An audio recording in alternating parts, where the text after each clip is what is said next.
I was just driving when, as you can see, there's a village here located at the bottom of these mountains. It seems really interesting to me that there are people living there, so I'm gonna go down and find out more.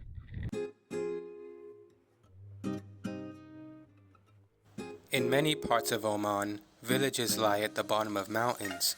These villages rely on irrigation channels to bring water down below.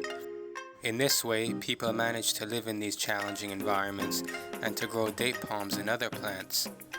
I came across one of these villages and decided to see what it looks like.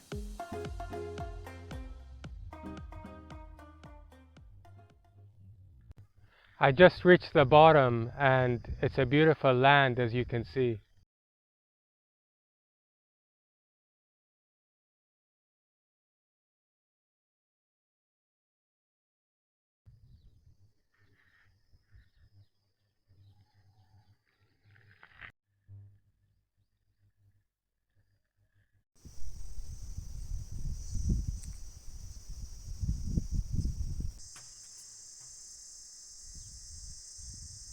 I decided to walk around and at the same time hopefully run into someone to talk to.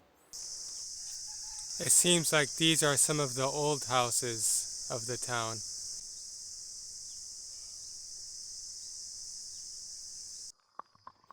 As you can see, they're made out of stone.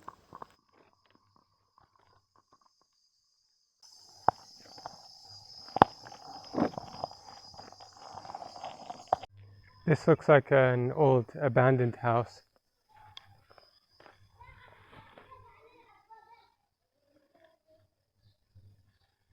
These are the outskirts of the new neighborhood. I walked around, but I only saw a few kids playing. I was afraid I wasn't going to find someone to talk to before leaving, but luckily I got a surprise. I just met an elder here at the mosque and he told me some interesting things. For one, he told me that every time there's a prediction of rainfall, the people have to stock up on food because the road gets damaged by the rainfall every time. The road that leads to the top of the mountain gets damaged from the water, from the mud and the big rocks that accompany the floods from the rain.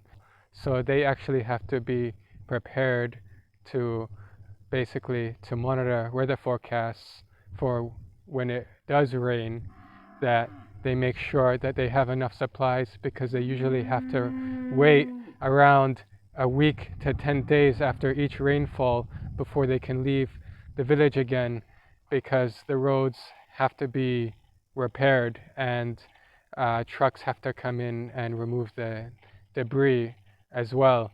Of course, there are no shops in this village. They're reliant on other villages for food.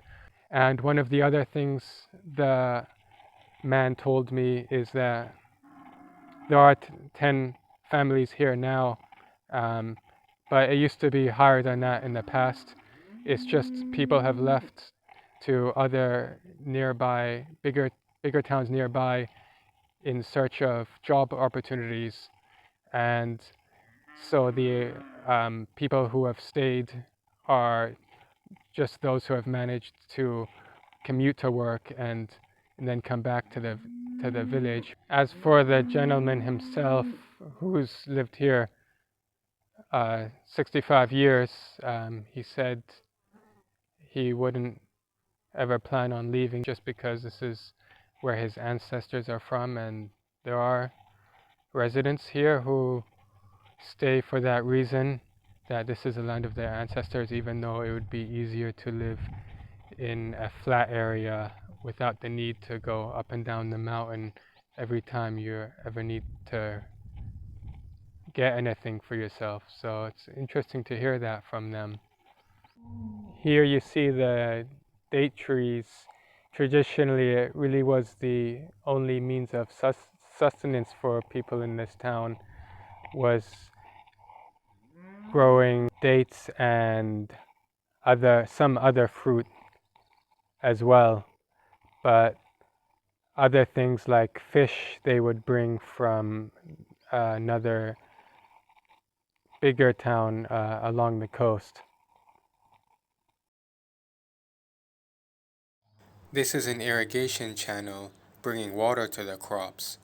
It starts in the mountain before reaching the date plantation. After having taken a tour of the village and running into the gentleman, I decided it was time to head back out. Here's a view of the road that takes you out of the village up the mountain here as I head back out.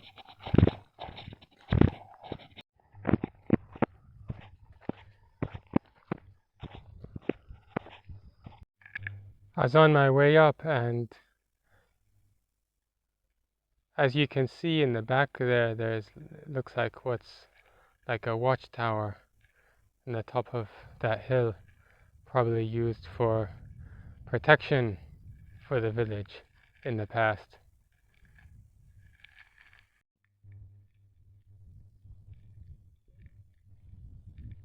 That wraps up my trip. I was really happy, and I'm a bit tired walking up that road.